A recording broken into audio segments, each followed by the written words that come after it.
Hi, I'm Kate Sheehan Roach with Contemplative Journal. We're here in Telluride, Colorado with Reverend Cynthia Bourgeault. Thank you so much for joining us, Cynthia. It's a great honor to speak with you. Before we begin, I wonder if you could tell us a little bit about your story. I'm in the Christian tradition. I'm an Episcopal priest, have been so since 1979.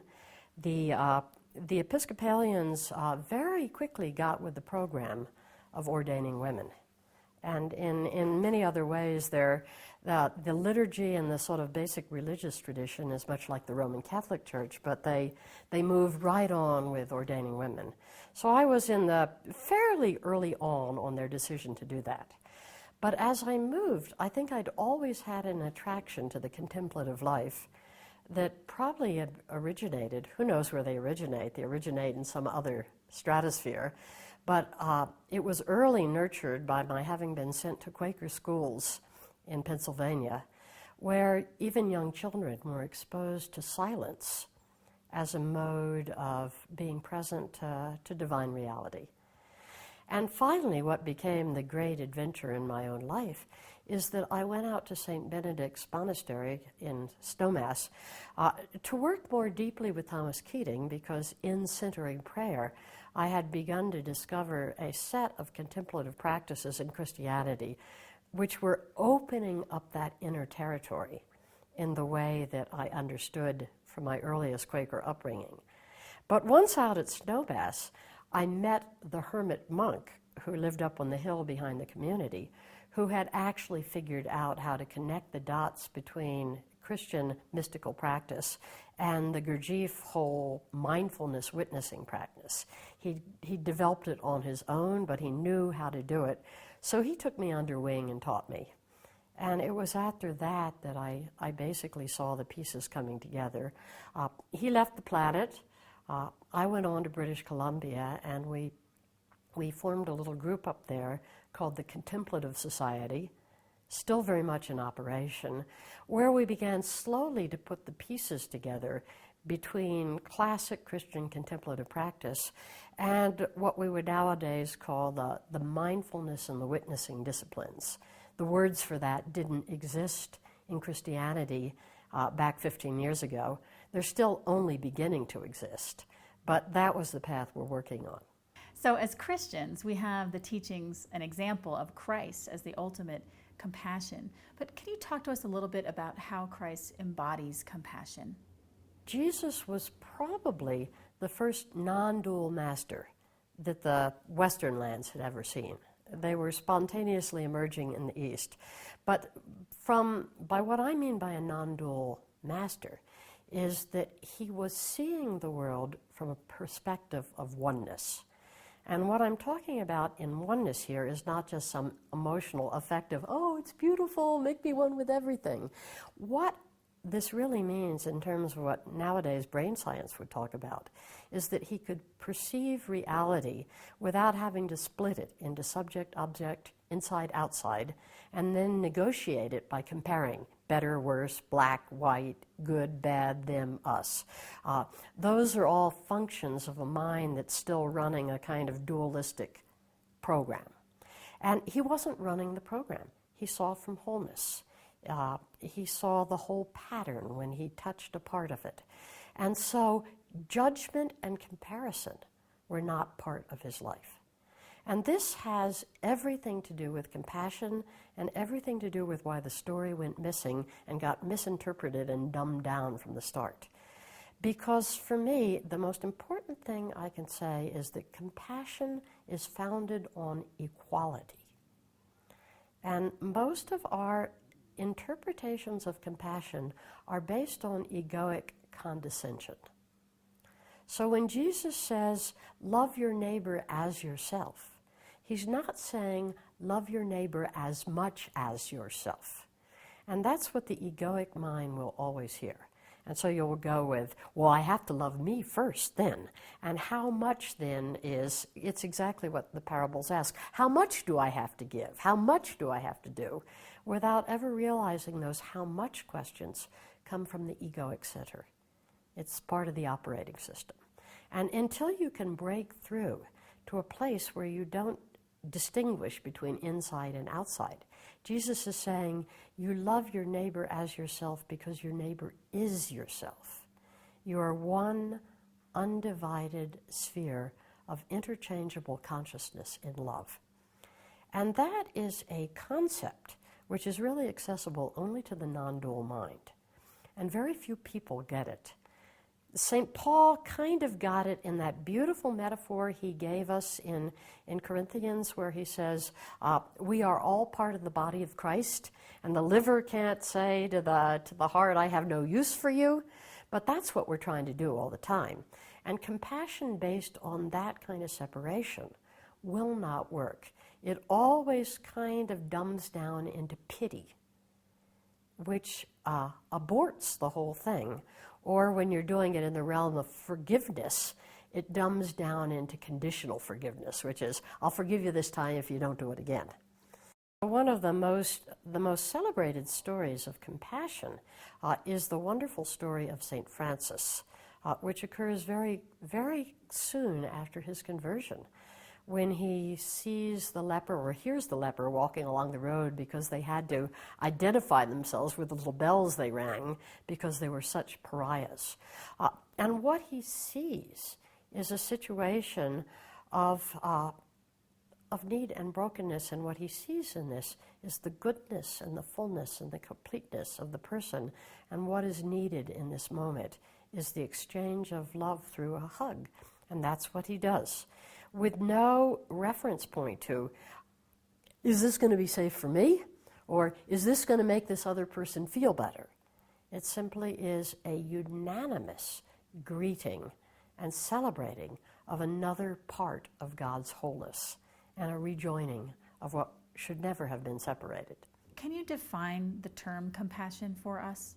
Compassion is a term which makes no sense until you have accessed non-dual levels of understanding.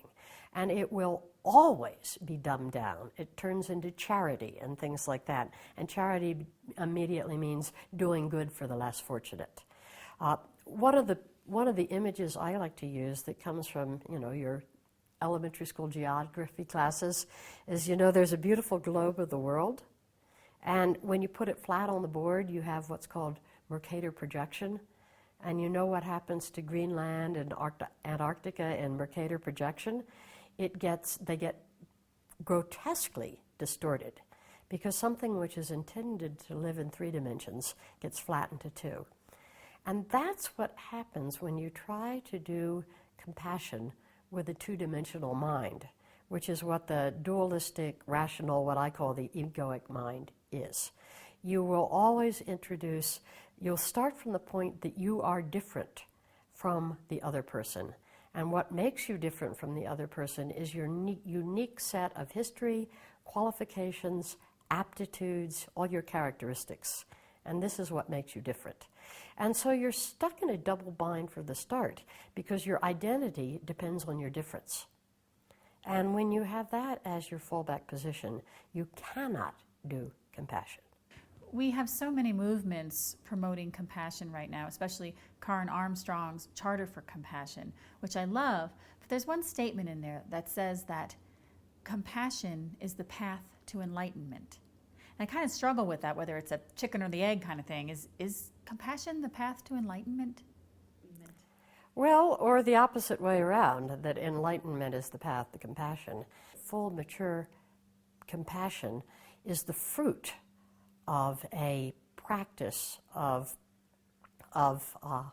is a fruit of enlightenment, because as long as you're still clinging to a sense of selfhood that's separate and which is contingent and fragile, you will have basically relative compassion.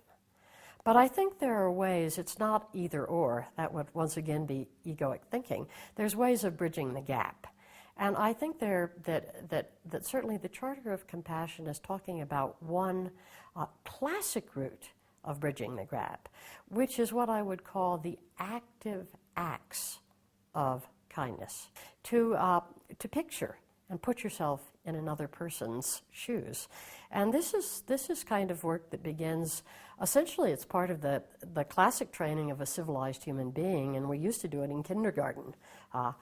But the particular school that I'm working on, which is a school of the training of the mind-heart connection based in centering prayer, suggests another route, and they're complementary. They're not either or. And that is the route of basically learning as a sort of inward, to begin with, sensation-based response, the action of letting go. And you practice this right from the start in centering prayer, and then just carry it out in bite-sized doses. So that essentially a mind that is clenched around anything is going to tend to be in egoic consciousness, because it's the nature of the attention when you're running the egoic operating system program to be in a subject-object configuration where you're fixated on the object of attention. And it's the kind of hard wiring of egoic consciousness. So what centering prayer starts with is simply just during the period of the meditation, it teaches you how to let go of objects of thought. That everything that enters your mind when you're in meditation is a thought. And it becomes a thought because your attention fixes on it. So centering prayer teaches you to recognize that the way into this greater consciousness of availability to God is to simply let go of what you're clinging to. So the 20 or 25 minutes twice a day you do of centering prayer is boot camp in learning to move your mind from a configuration of fixated attention to free attention. And then the next moral training that grows out of that is learning to do that in your life situations. And I think this creates a basis on which compassion will grow naturally. Because really the only intermediate, or the only thing that stands as the barrier between the human and the heart's natural inclination to compassion is this mirage of our separated self. And as soon as you learn to dissolve that mirage, while still allowing people to experience selfhood from a deeper level, then compassion will flow as the natural fruit. Matthew 20 is a wonderful litmus test. It's the both Zen koan-like of the parables. And it tells the story of the laborers in the vineyard, that some arrived at 6 in the morning and were sent into the vineyard to work by the owner, who agreed to pay them the usual daily wage. And then some came at 9, and then he went out into the town streets about noon and said to the people lounging around, "Why are you lounging around in the streets?" And they said, "Well, nobody's hired us." He says, "Well, you two go into the vineyard and I'll pay you the usual daily wage." And then right on up to a half hour before quitting time. So when the quitting time arrives, he calls all the people together to pay them, beginning with the ones who've worked the least amount of time, and he pays them what people would expect is the wage for the full day's work. So the guys that got there at 6 in the morning think, "Oh boy, we're really going to hit the mother lode when we get to be paid," but they get the same amount. So everybody gets paid the same amount whether they've worked a half hour or 12 hours. And so, of course, as you might imagine, the ones who work the longest are just fuming. He says, "You've made them equal to the ones that only worked a half hour. You've made them equal to us who have borne the scorching heat of the day." And the master of the vineyard, who is, of course, the God substitute here, says, "Friend, it's my vineyard. Don't I have the right to do what I want? Or are you just envious because I'm kind?" A very interesting thing. Are you envious because I'm compassionate? But this parable is actually, for me, a Rorschach or a litmus test of what operating system your brain is running. Because if you're running the egoic operating system, you will be drawn inevitably, like flies to honey, to the more or less, and to the fairness that the ones that work longer should be paid more.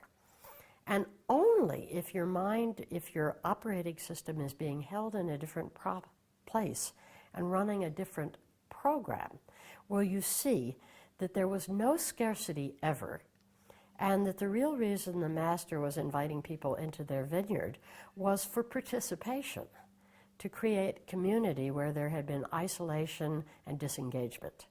So you see a whole different thing, but it takes a different kind of consciousness to pick it up. Tell us what it means to appreciate Jesus as a wisdom teacher. When I call Jesus a wisdom teacher, what I mean is that he taught a very unusual, complete, simple, and whole path for what would later be called putting the mind in the heart, or what we would now call the movement from egoic consciousness to the non-dual consciousness which can perceive the world from wholeness and therefore act in the world out of compassion. And I think that Jesus' real teaching is that when you really practice the non-clinging, or the kenosis, as it's called by St. Paul, which is at the heart of his path and has been rediscovered as the heart of centering prayer, what begins to emerge is a transformation of the human heart and a transformation of the nature of love.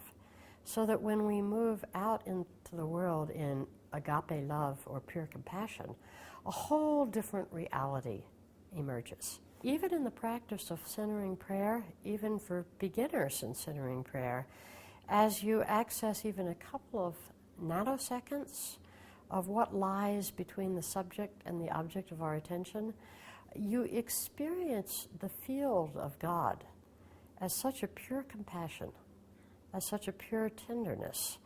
And from the Christ energy that emanates out from the cross, you experience so deeply the reality of that statement in the Gospel of John, "For God so loved the world." You begin to experience that there's something very precious that goes on in this planet, not in spite of its fragility and dualism and brokenness, but through its fragility and brokenness, as if these are precisely the conditions that are required for this divine tenderness to, as it were, reveal the most intimate part of that tenderness. So how does contemplative practice connect with compassion? Well, simply, as a Christian working on the path of centering prayer, the journey of 1,000 miles begins with a single step, and that nothing can really be understood until the practice begins to be embraced that will change neurologically the basis of perception. I think we're getting a lot of amazing feedback from neuromeditation, from brain research, that supports what the mystics have said all along, that from a transformed heart and mind comes transformed perception, and out of transformed perception comes transformed action.